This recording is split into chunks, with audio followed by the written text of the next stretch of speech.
Hello, Worldschoolers. Hi, everybody. I will give this just a moment for people to join us. Super excited to be here checking in with you. And yeah, go ahead and join the conversation. I have a bunch of things that I'm excited to talk to you about or actually, it's more accurate if I say speak with you about or converse with you or dialogue with you.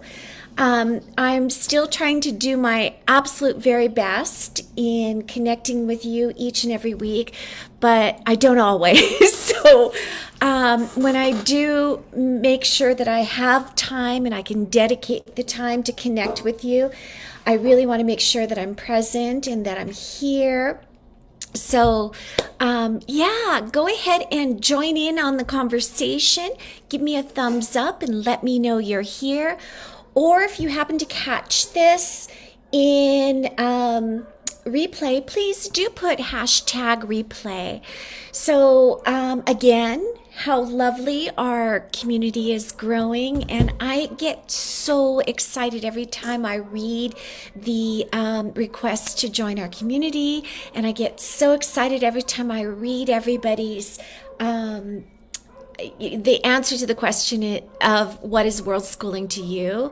And I love that so many people are starting to truly think outside of the box, that are starting to really kind of push the boundaries of what the belief of education and living in partnership or living with our families, our children, and really living in the world. So I just love that. Please, continue these conversations and dialogue within our community. I do want to let you know that our community is here for many reasons. We are here to share information, discuss the philosophical, concepts behind world schooling. Hey, Jamie, we are here to connect with one another and create communities so we're not feeling like we're in a vacuum out there doing this. We are here to share information and resources, and we're really here to make sure that every single one of us feels supported on their journey. So, hey, Sky, good to see you. Hi, Melissa. I am so happy you guys have joined us. I have been hosting World Schoolers communities for many years, probably since 2011. And that's when I launched or started to host my first group, the one that grew to something like 40,000 people, and then it no longer became my group, shall we say. And then this group started in 2000 and what is that? 2000 and I don't remember.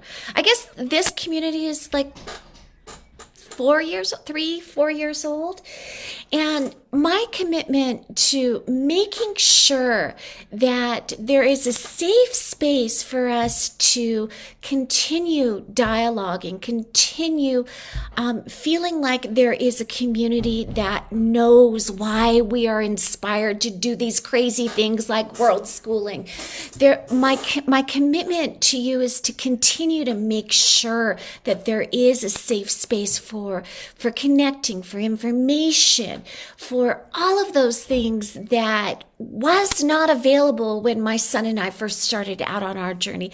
And for those of you that have been following me for a while, you guys know our story, and you know that, well, we're about ready to start. In the beginning of July will be the start of our 13th year of full-time world schooling, meaning living outside of our home country or traveling or, some combination of both.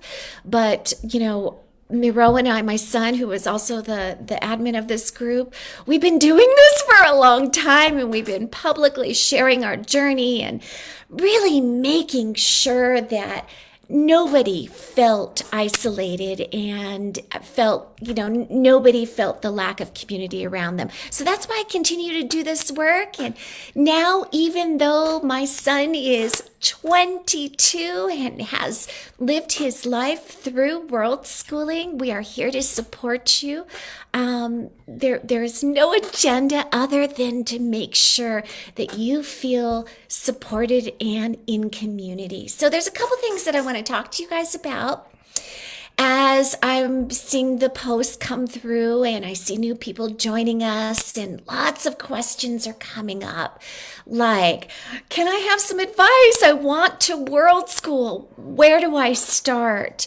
And every time, I've written a guide about this or about that, or we've had conversations about it, life changes and things shift, and there's no one definitive way to world school. We put together the weareworldschoolers.org website to be a resource. But everything always is in fluid motion and changing. So I always want to have these dialogues with you. Hey, Alexandra, I just want to make sure that this feels like a very welcoming space and you've got information. So let me get to some of the things that I wanted to share with you based on my 13 years of full-time world schooling with my son and facilitating community and meeting with literally thousands of world schoolers around the world over this period, hosting summits and gatherings and retreats and all sorts of amazing things. Here's some of the information that I've distilled and want to share with you in a way that will support those newbies that are asking, how do I get started? So in my mind, there are 5 main areas that you've got to really solidify or put pen to paper and really get clear as to what your intention is, what the values are that you hold dear, and how you wish to co-create the world schooling experience with your family. So the first one is, of course, how are you traveling? What is your travel style? Are you a fast traveler? Are you a vacationer? Are you a slow traveler? Are you somebody who likes to go wide? Are you somebody who likes to dig in deep and have a deep cultural experience? There's no one way to world school. We all choose to world school based on whatever feels really comfortable for our families, right? And sometimes we've got to try out lots of different ways of travel styles, and the travel styles will be determined by the needs of the family, the budget, the time restraint, the desires to world school. Why are you world schooling? Are you world schooling to have to know a language, to learn a language as a family, to have a global experience? What is the thing that you are inspired, that is inspiring you, that is lighting that fire to world school? And the clearer that you get as a family to be able to define this, put pen to paper and create your living document together. I'm all about that. I know some people are like anti making lists and whatever, but whatever works for you, I would say the clarity, whatever that looks like for you and your family, do it as a family. And that is so incredibly important. So that would be the first piece of advice that I would have for you. Then I would work out the second area. And the first 3 areas that I'm going to talk about are really more or less the logistical. And in fact, the logistical is the second area that you really have to get very. Yeah, great, Melissa. She likes pen and paper lists too. This is all about, these first 3 areas are about logistics. And logistics is really the second area that you're going to get very clear about. Make a wish list of not only the external world, logistics stuff that you need to be, defined, that you need to define, like country you want to go to. Logistics are requirements, visa requirements, amount of time that you can stay, and all of the external world requirements that will influence the not just internal world, and I'm going to talk about internal world with the last two things, but the family specific logistics, your banking, your budget, your emergency contacts, your documentation, your emergency plans, all that stuff. I could get deeper into those particular things, but use your imagination and brainstorm as a family the things that are happening in the places that you want to go to, and then what the implications are specifically for your family. So, logistically, how do I pay my bills, my health insurance, how do I manage my communication back home? How do I get mail? All of those things that you need to take care of logistically, list those out that are very specific to your situation and your family. And those things will start to unfold once you go deeper and deeper and deeper. And yes, lists are really good in this particular area. So again, the travel style is one. The logistical implications from both the places that you're going to. Yeah, I love brainstorming too. Hey, Carly. Miss you, darling. I owe you a message, by the way. So the logistical stuff that's specific to you, your family, and your family needs is the number two thing. The third one is finances. And even though finances will fit under your logistics, I would give that its own category, right? And you're going to create, again, lists for each of these 5 categories. So the work one.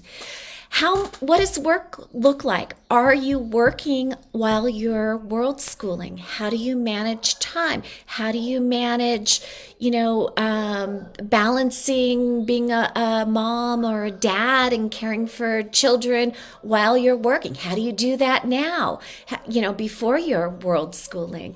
What is that going to look like when you're no longer in a space that is, your home base, that you're accustomed to, right?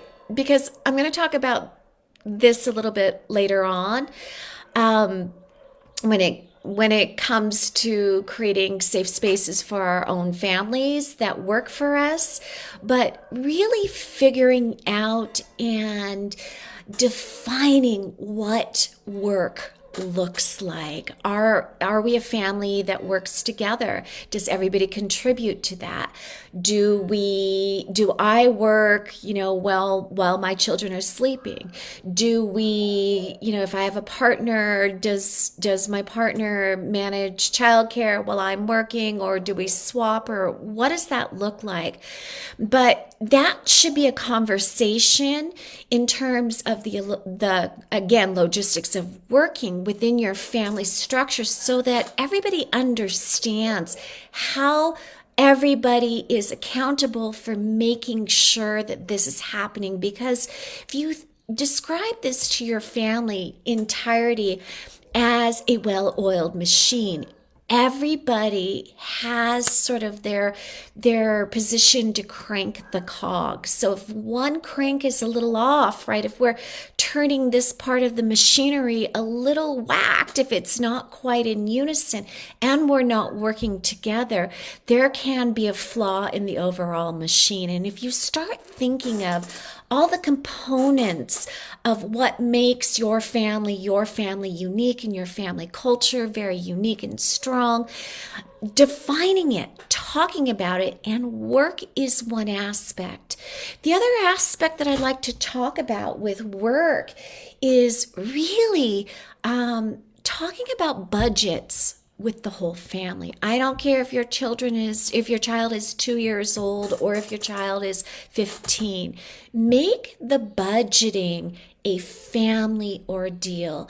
Make the family accountable for the knowledge of what you've got to spend. There's no shame in having a budget, and there is a greater empowerment when everybody puts their efforts into staying on budget. Now, depending on the ages of your children, like Miro and I started traveling when he was 9, turning 10.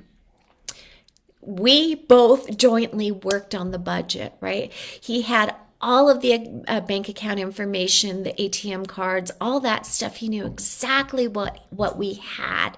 And my money was our money for world schooling. And we budgeted every month to spend a certain amount, which was very low. And we both had the accountability to stay on budget because we wanted to, for the first year, I didn't want to work.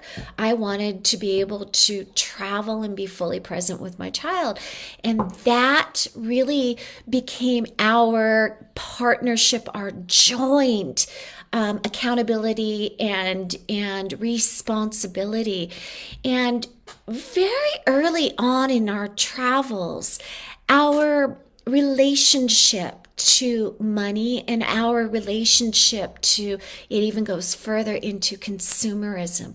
What does consumerism look like? Where are we responsible as or where are we accountable as responsible consumers? How can we learn from people in our host country in terms of observing their consumerism and the way that they consume products and what they hold dear and what their values are? If we are traveling with the philosophy to live like visiting locals, we're not going to be a tourist in a very local area because that places a separation between us.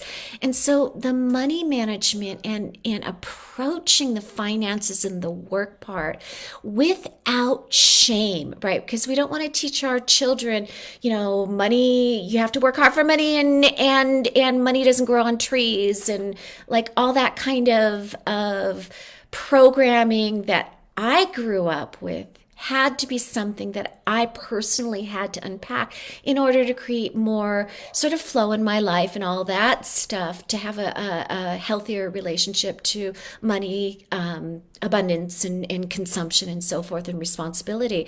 So creating an openness in your entire family, even with your 2-year-old, talking about budgets, talking about what things cost. I remember, like we had desires over the last 12, 13 years to go have adventures, and we would budget for that. And my son would do the research and figure out what it cost, and then sort of determine what that meant for our family's budget for the rest of the month and how we can reconcile that. And it was always, yes, let's figure out how to make this happen and live that experience instead of saying no.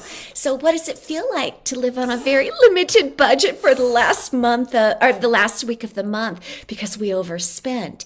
And so living those kinds of consequences together as a family and bringing awareness to that is also a really, really powerful life lesson that you can't just teach by wagging your finger and sharing. You live through it as a family in partnership and have the experience and bring joy to the experience as it's happening, even in the discomfort. So all of that is wrapped into that third sort of, page in your Worldschoolers advice, preparation notebook, and that deals with the work aspect. All right. So I'm going to move into the last two, which are really my favorite topics that, in terms of providing advice to you and helping world schoolers get prepared to start world schooling. The last one, or the fourth one, is education.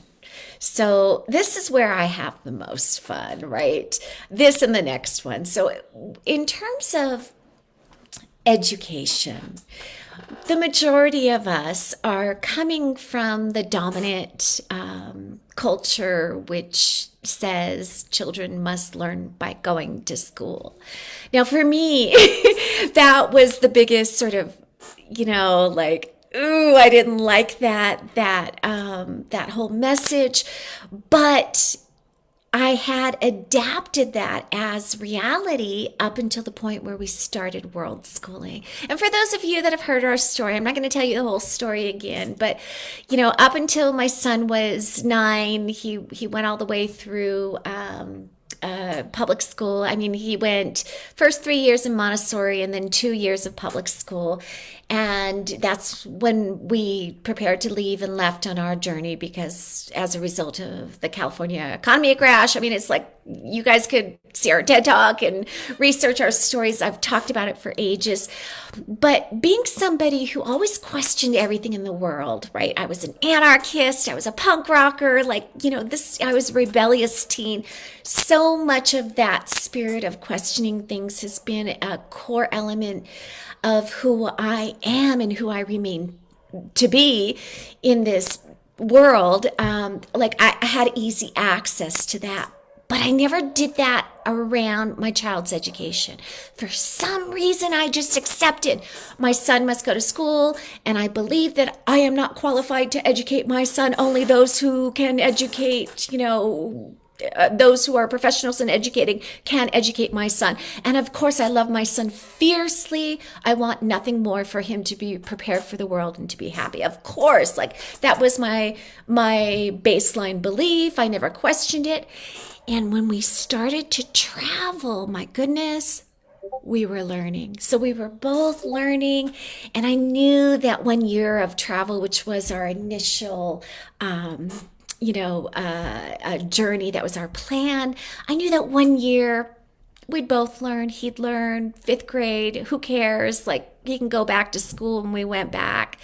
So I already knew instinctively that it's going to be okay. Of course, as you guys know, that was almost 13 years ago. We never went back, and lots of stuff changed. But here's the thing. Once I witnessed and I was open to the experience of being in the world, being in partnership with my child, which I'll talk about more in the next section, but really allowing the learning to unfold, we both became partners in learning. And the things that were happening within our world in terms of educating were far beyond anything that 5th grade could have offered, or the rest of the school, education could have offered. And for those of you that have heard Miro speak, he's very highly educated, and I could tag some of the videos where he's talking about his life experiences and learning. You can tell he's got a vocabulary of a well-read adult. You could tell that he writes poetry, literature, talks politics, philosophy. All of that happened outside of school. All of that happened from the virtue of me trusting that learning was happening, that I was facilitating these amazing conversations, that the world was providing a rich, just absolutely rich playing field of things to learn. And together we both were so hungry to learn about everything around us that natural curiosity, and me tapping back into that natural curiosity, modeled to him that this was a very, very wonderful way to be in the world. It just became so natural. So eventually my deschooling of questioning those things, right? And trusting and partnering and believing and experiencing and learning together became the richest unfolding. So Miro is 22, and are there gaps in his quote-unquote education? I've been asked this before. Well, I'm sure there are. I'm sure there are gaps if we are going to use some sort of evaluation that is extrinsic or based on somebody else's system of what Miro, my son, needs to know.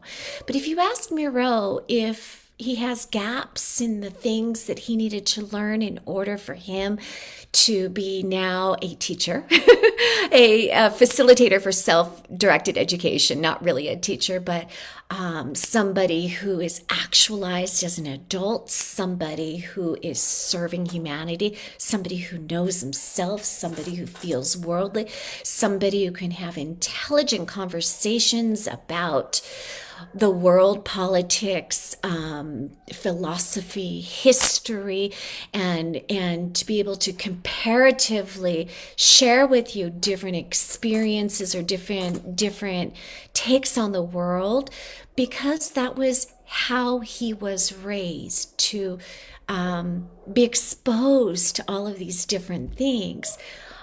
Those are skills that came from world schooling, not from sitting down in a classroom and being forced to read a book on Greek history. He opened up a book on Greek philosophy and learned about that because he was interested, and that passion drove so many other new opportunities and conversations and avenues.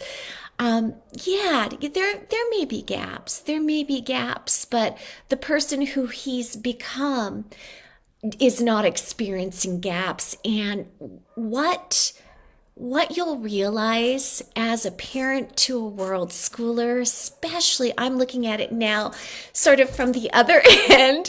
When I was in the midst of it, I was like, oh no, am I doing this right? Right?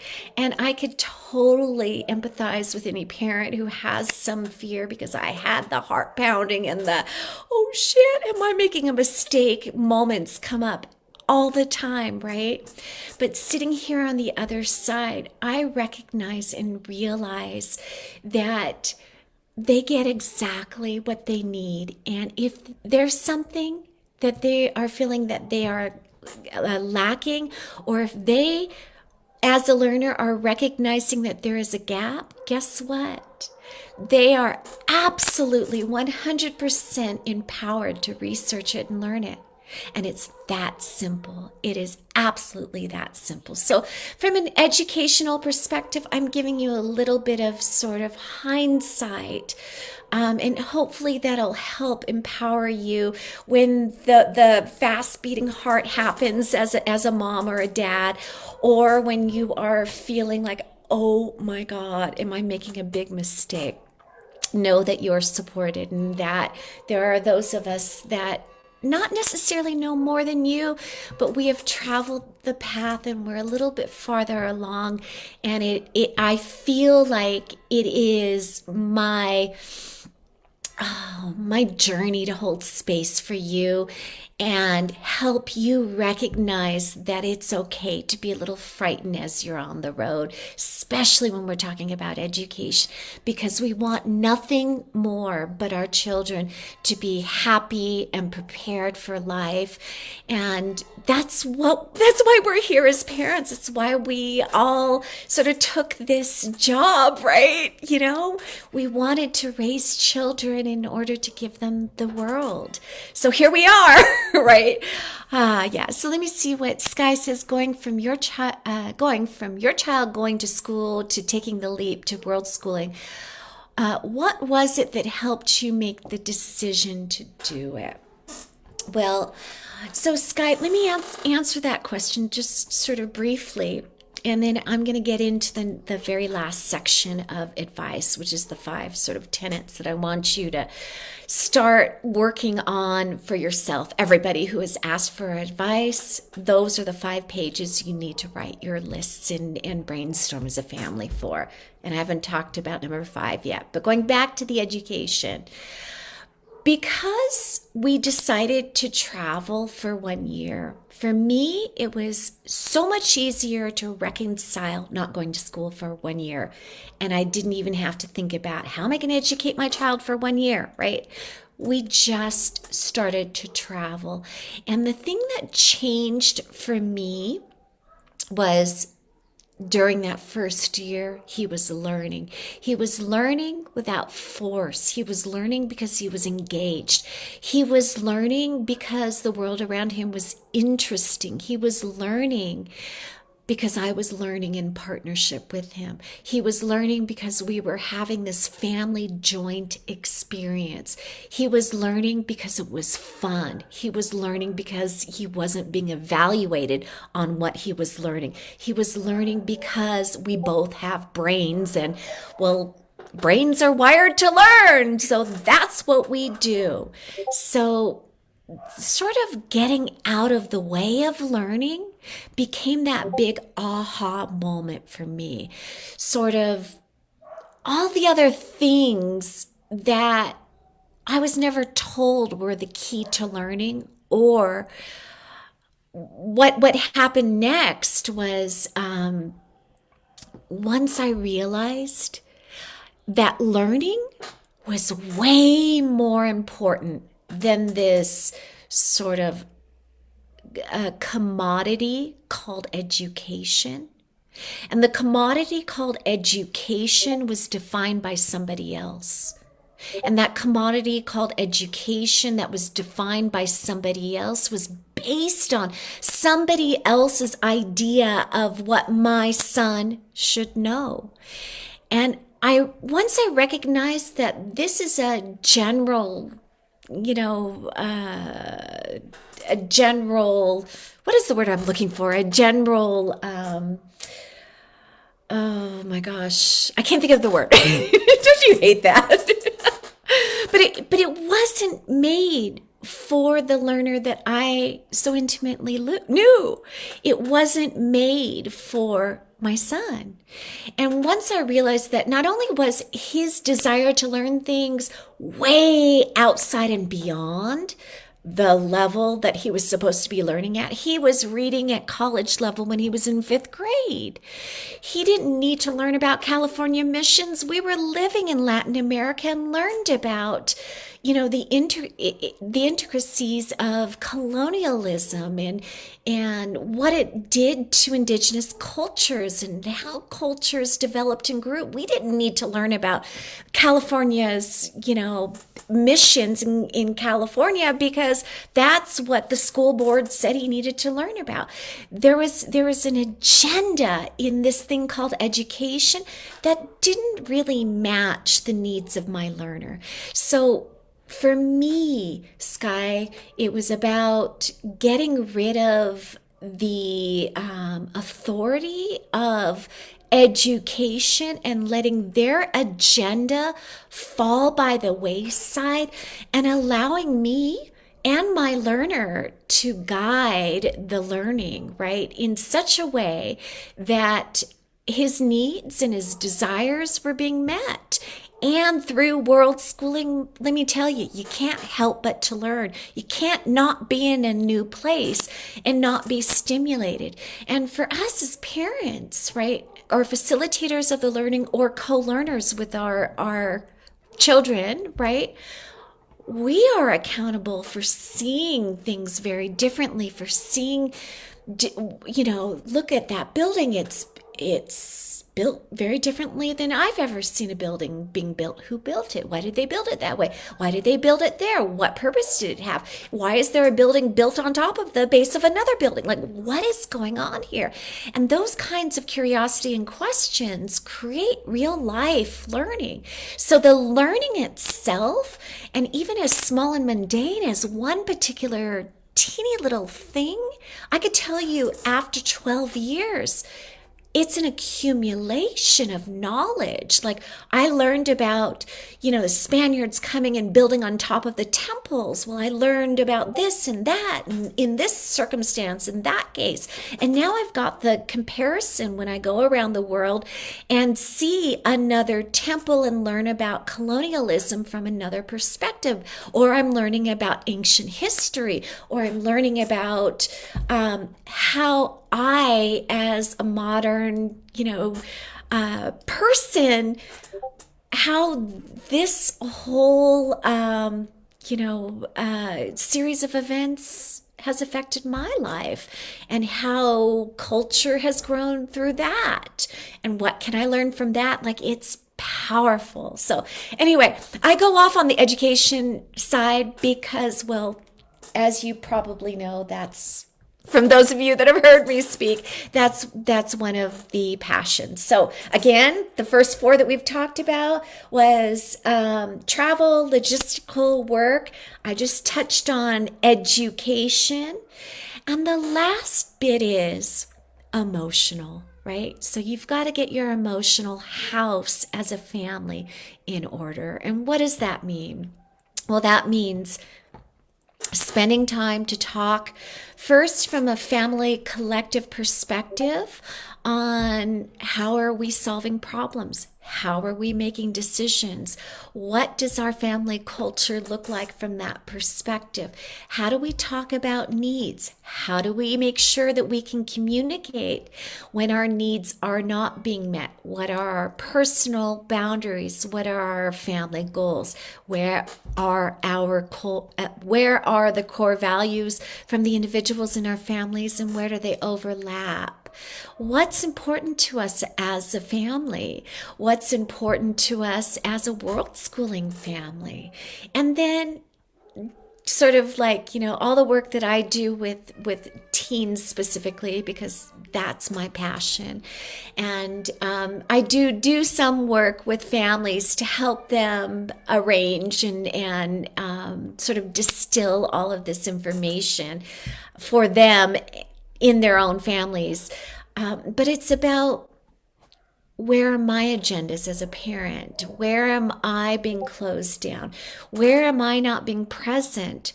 Where am I getting triggered? Where do those triggers come from? Like, the emotional health portion about world schooling is so important. It's such an important aspect. If the emotional parts from each of your family individually, the members, if that's not addressed, and if your family culture is not defined, created, and held, right? Those are the things that will first create the fissures, the cracks in your journey, right? Those are the things that will start to fall apart first. If you haven't defined and created tools or agreed upon ways in order to make decisions or confront challenges, if you haven't done that up front, that's the very thing that will break your family and cause you to give up this journey. So for me, the emotional structure is so important. And in fact, I would say that piece out of all five of them, that's the most important piece. So for those of you that have just joined the We Are World Schoolers community, again, welcome. For those of you that have asked for advice over the last 2-3 weeks, because I keep seeing advice, those are the 5 points that I'm offering you to start thinking about and workshopping within yourself and within your family structure. And yeah, I just wanted to come in here and give you that bit. Let me see if there's any comments. Are there questions for me at all? Hi, Lauren. Good to see you, darling. Hi, Sam. Hi, everybody. Just wanted to see. Is there anything else that I can help you with? Yeah. So, as you guys know, I'm here. I'm constantly supporting teens, helping them with tools, teens and tweens. And most of you have probably seen my posts come through about hosting the free meetups. Those are happening every week. So I'll sort of tag that again. If you've got young people, I host meetups every week around the world for teens and tweens around the world. And it's been going on for a year and a half, and I do this for free, like a good 4 hours of my week. Every week is with your kids. So yeah, this is my commitment, right? I want them to feel like they've got a safe space And I want them to know that there are adults that will show up for them no matter what, whatever the challenges are. And the consistency of me doing that helps let them know that there are adults that are safe in case challenges come up and so forth. So, yeah, that's why I do what I do. Um, and sort of on the flip side of that, I do what I do because nobody ever did that for me. And same reason why I show up every week and facilitate this community. I don't want anybody to have the challenges that I had.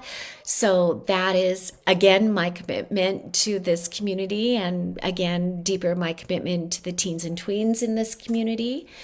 Yeah, what else can I say? Connection's important. Hey, Angela.